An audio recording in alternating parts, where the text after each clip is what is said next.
ยงนี้ห้องไปจากเมืองเวียงไสแดนวิลาสนให้ทั่วแห่งหนได้ฟังแล้วจะชื่นใจขนานนามซื้อก่อนนั้นเขตทงนาไกลนามว่าซื้อเวียงไสฟังอยู่ในใจคนลาวเสมอเสียงนี้ก้องไกลถิ่นเมืองเวียงไสของลาวนี้ข้าขอสมสา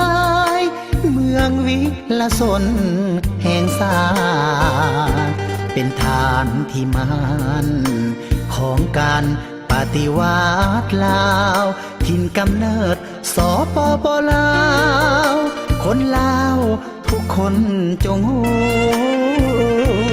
ทำผู้นำอยู่ตอนกอบกู้สมัยสงครามชื่อเสียงลือนาม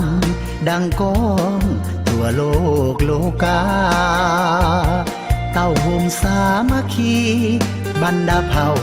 ของเราเฮานา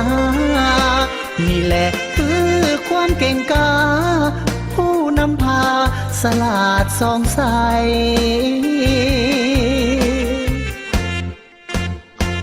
เสียงนี้จากใจ